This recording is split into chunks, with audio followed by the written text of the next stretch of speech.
Hey guys, how's it going? Welcome back to art class. We're going to go ahead and get started on our project for this week.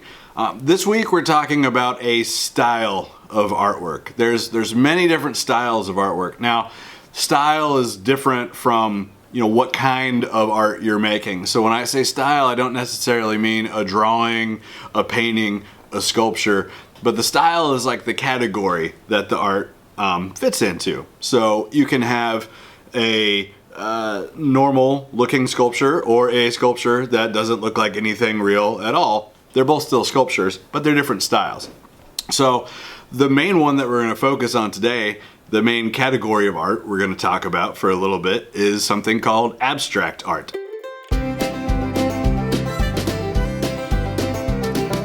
So abstract art, we've talked about a little bit in class before. You've definitely seen some examples when you're in the classroom, but we're going to talk about it just a little bit more in depth right now. There's two main categories of artwork. We have objective art,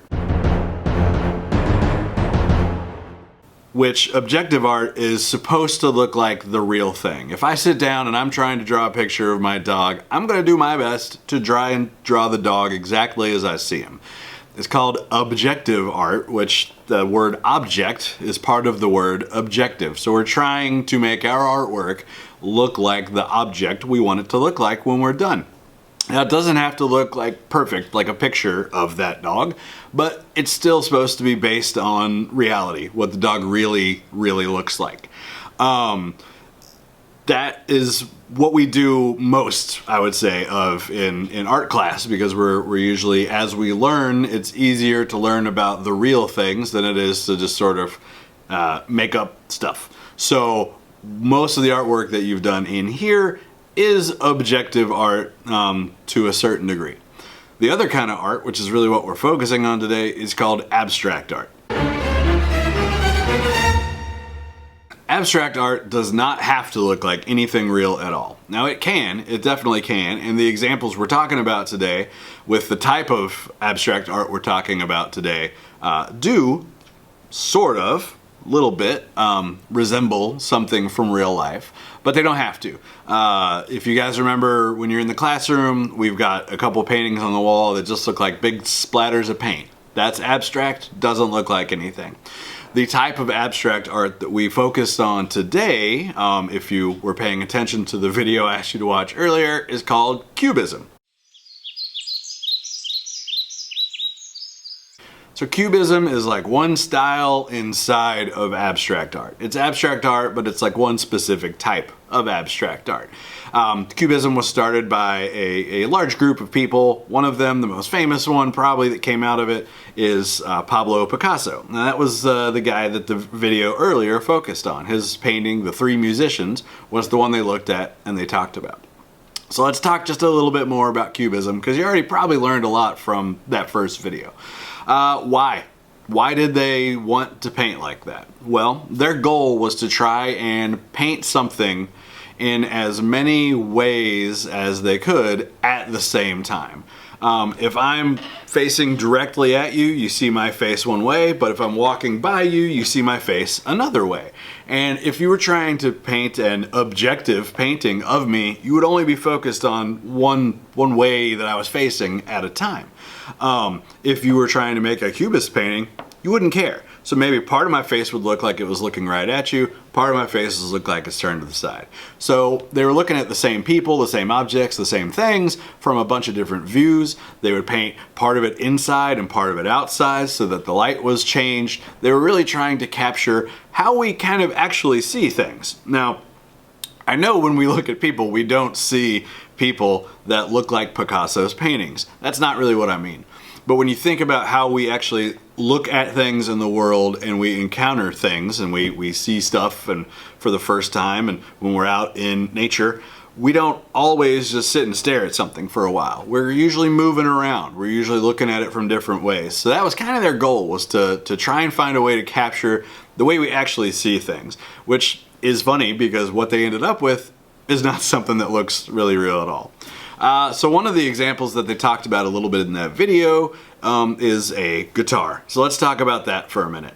So this is a guitar. We all know what a guitar looks like. When I said guitar, you might have pictured one like this. You might have pictured an electric guitar, but this is a guitar.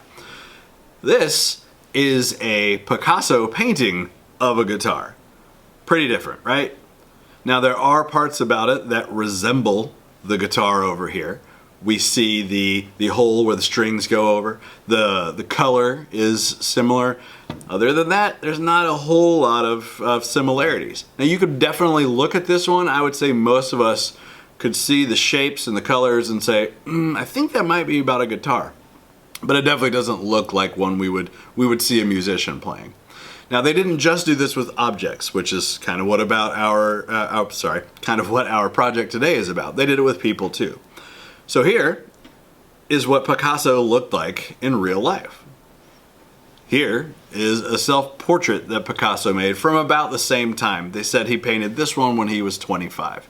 So you can kind of already see the difference. You can kind of see him getting into that Cubist style already. The facial features don't look rounded like they do in real life. They look flat. The colors don't match like they do in real life. There's different colors on different parts of the face. So you can kind of already see him becoming the artist that he would be later in life.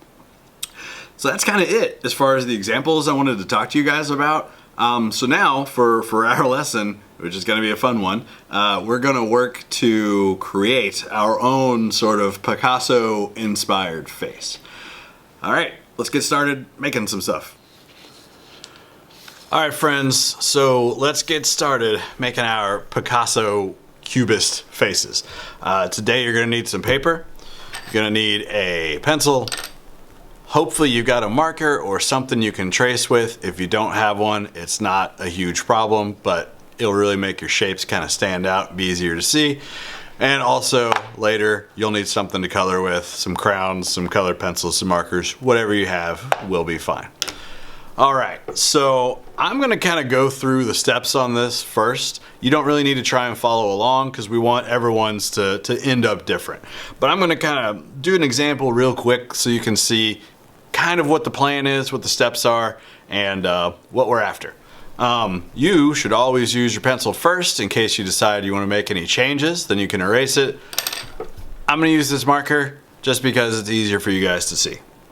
Alright, so the first step is to think about the kind of main parts of our face, of anybody's face. We've got eyes, we've got nose, we've got a mouth, we've got some ears, and I'm going to put them on this page. Now it doesn't matter where I put them. I'm not gonna try and make it look like a real face because we're kind of being inspired by those Picasso faces. So they don't need to be the same sizes. The size does not need to make sense. They don't need to be the same style. The style does not need to make sense. None of it really needs to make sense. So, all right, let's get started. Maybe I want, let's start with one big eye right here.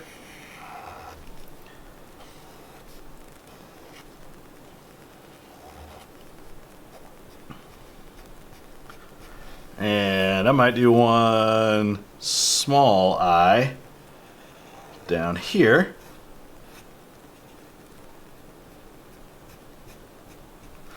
Let's see.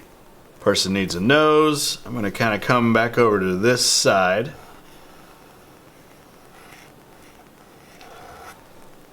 Now, you don't have to put them even like close to the correct order or anything if you don't want to. I'm going to just so you kind of have a good starting point, but yours doesn't have to end up remotely realistic at all.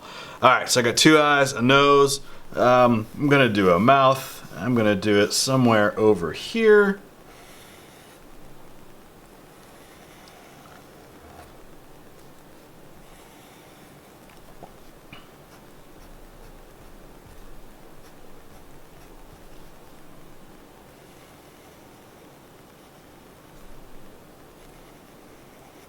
So there's my mouth, and let's give that mouth some bottom teeth. It looks strange. Well, I guess it already looks strange, so it probably wasn't just the teeth. All right, and I want to give him some ears. So I think over here, I'm going to do a real big ear next to that little eye. And over here, I'm gonna do a teeny tiny little ear. Right there. All right, so there is kind of the main shapes, the main parts that we see on a face. Now I'm gonna take some lines, and it doesn't really matter what kind of line, doesn't matter where they start and stop. I'm going to connect some of these shapes. You don't need to connect all of them. I'm just trying to get sort of the main outline of my face figured out.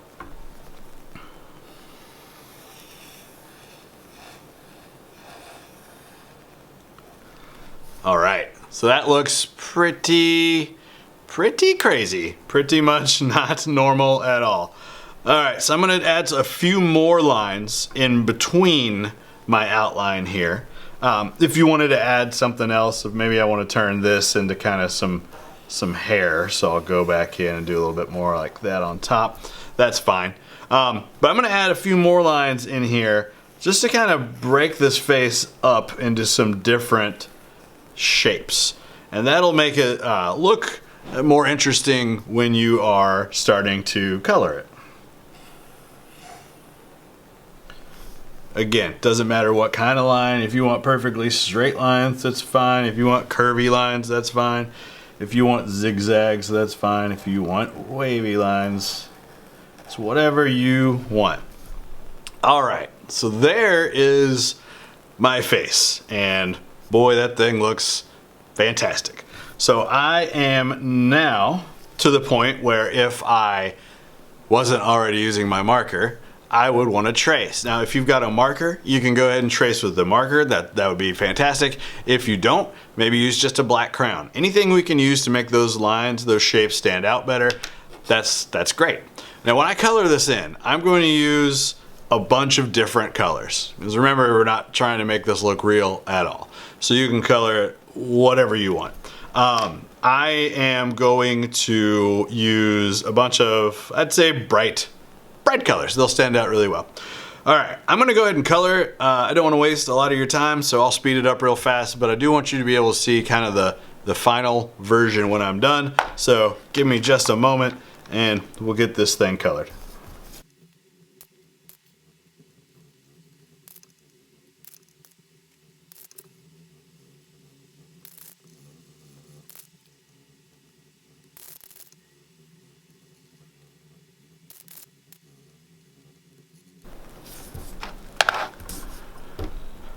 All right, so there's my face. Looks fantastic. I'm really proud of how not normal I was able to make it look, which was kind of the goal for what we were going today. Now, this is definitely kind of, you know, a made up, very extreme version of what Picasso and the Cubists were trying to do, but our final result is gonna look similar. Now, this is also one of those kinds of abstract artwork that people will be able to look at it and say, oh, well, that's supposed to be a face, a really weird face, but it's a face. All right, guys, good luck making your faces. You can use this for some inspiration. There's some pictures below of other Picasso paintings that you can use as inspiration when you're trying to come up with yours. Whenever you're done, once you have plenty of time to work on it, push the button down below everything that says show Mr. Holiday my artwork, and I will get a chance to see a picture of yours. Hope everyone's doing well. See you later, guys. Bye.